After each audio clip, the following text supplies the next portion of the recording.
Hello and welcome to ESG, a Bridge to Action, presented by PricewaterhouseCoopers in association with Money Control. And today we are going to discuss a very important aspect of ESG, which is the G part, the governance part. And the topic of discussion today is better governance for an authentic identity. And the two gentlemen who are going to throw more light on this very important point of ESG, Nilanjan Roy of Infosys and Vivek Prasad at PwC India. Gentlemen, so good to have you on the show. But before we go on this very interesting discussion, here's a special message on sustainability. The top five global risks have now shifted from economic focus to environmental and societal. We all know that disruptions are a reality. Tech Mahindra is amongst the few companies in India that has prioritized ESG at a very early stage and recognized business profitability with sustainability can be our motto. Our journey towards sustainable practices started about a decade ago.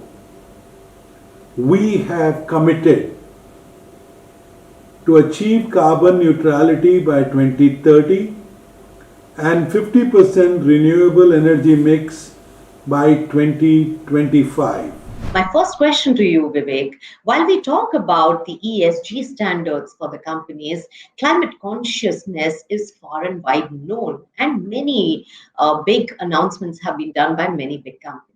But corporate governance standards, that's also something that has seen a huge amount of clamor, especially from the investor class lately. Where are we on the journey when it comes to the governance bit of ESG? And do you think enough is being done on that front? Thank you, Nisha. Thank you so much for the question, and thank you, for having me over. You actually absolutely rightly said. ESG, whether it's environment, social, or governance, has been taking a lot of mind share over the last 12 to 18 months, and very rightfully so, because that is the only way that organizations and companies can drive sustainable value creation. Matters pertaining to the E or the environment tend to be a lot more long drawn, capital intensive, and also there's always a tangible measurement that can be attributed to it, and hence always kind of gets covered. But I think we have to focus on an equal balance on both the social and the governance aspect as well. So as you said, focusing on the G and the governance, what really is governance? It's really about transparency. It's about ethical business conduct. It's about how we actually conduct our business, and how do we do that? It's through the board compositions, the committees, the policies that we actually put in place around internal controls and processes. I think the other very important thing to keep in mind when we actually put together some of these committees and forums is to actually look at the composition of these committees. And I would actually say that there's empirical evidence to demonstrate that organizations that have invested and paid a lot of attention on the G aspect on governance have been adequately rewarded in terms of the trust and the confidence that the larger stakeholder group, including stock markets, attribute to them. That's right, Vivek. It has to be much wider and the ecosystem needs to be created. Let me ask Nilanjan now. Nilanjan, welcome to the discussion here. And of course, Infosys has been a stalwart. It's a truly global company. And many of these aspects must be coming naturally to a business leader like Infosys. Tell us about some of the tenets that are followed in your company to reach the highest levels of corporate governance standards.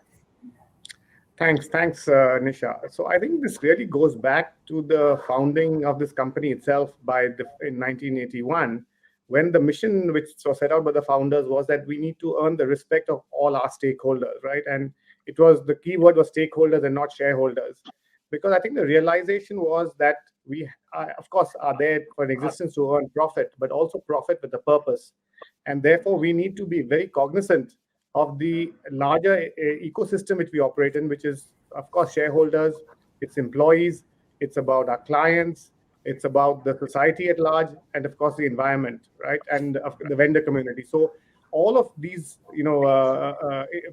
forces which interact with an organization, you have to be cognizant of that, and at one level deliver value to all of them, and not just think about stakeholders. And over the years, if you've seen the examples of what we've done, really, the Infosys Foundation as an example, way back, it's already been 25 years when CSR was not even something which was being mandated, but this is something we said is important to do, to look at more marginalized sections of the society. Way back in 2010, actually, we took a carbon neutrality goal, when the world was not even looking at these sort of targets, that by 2020, we will become carbon neutral as a company. And actually, we achieved that in October of 2020, one of the first companies in the world with a UN Climate Change Award in our, given to us as well. Of course, from a governance and transparency, one of the first companies which was voluntary disclosing on various gaps.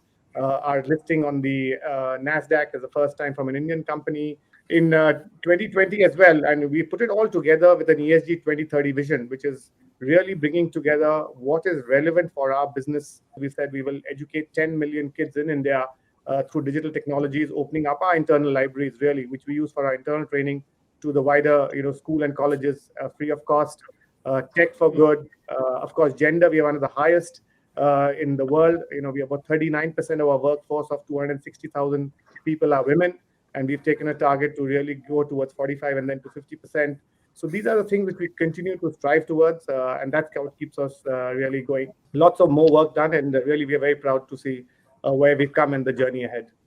But Nilanjan, I want to understand the use of technology and how technology can really play an important role in the ESG transition of many of the companies and the businesses, as well as the sectors that you cater to as Infosys, and the IT solutions that you provide. Thanks. That's a very, very important question, Nisha. And I think digital transformation and helping our clients in the digital transformation journey is at the core of what we do. And there's billions and billions of dollars being spent around this.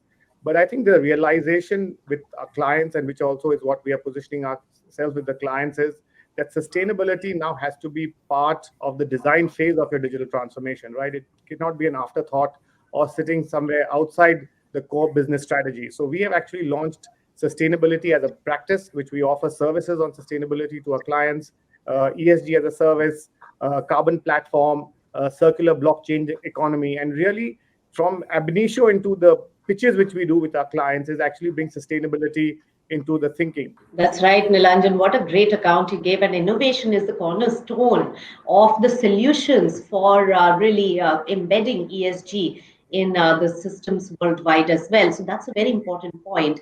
But Vivek, I want to ask you why we are talking about the climate consciousness. Already the topic of greenwashing is coming in. So there's clearly a trust deficit. And that then again leads us to the corporate governance and the best practices standards that the companies need to keep. What is it that the companies need to embed in their overall system to be in the highest standards of the G part of ESG? I think every company and organization needs to first decide what is the target and what is the objective that we are trying to achieve, and then use that as a lighthouse, I would say, to make sure that all the other operational decisions that you actually make, given the constraints of resources and technology and the other factors, are working towards that singular objective that we want to achieve.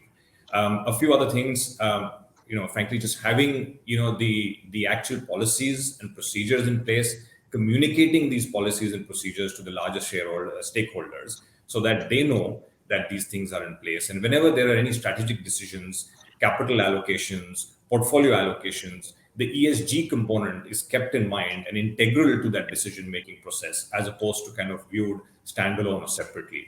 But Nilanjan, you have been following the global standards, and that is exemplary for a lot of the domestic companies which are just embarking on the ESG journey here.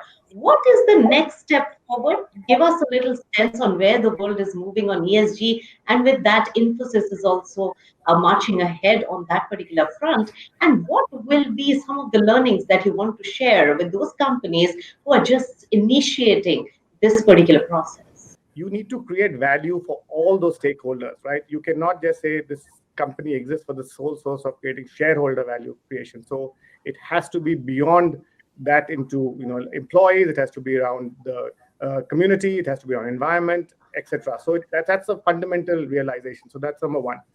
I think number two is that if you see if you don't follow a ESG sort of a routine, right, the government is going to take you there. So regulations are coming very, very fast. So you will be pushed to that regime any case. So it's better to be ahead of that curve. So as you know, BRSR is coming in from 2022 into India, and that from 2023 it will be mandatory across, and there's separate regulations there.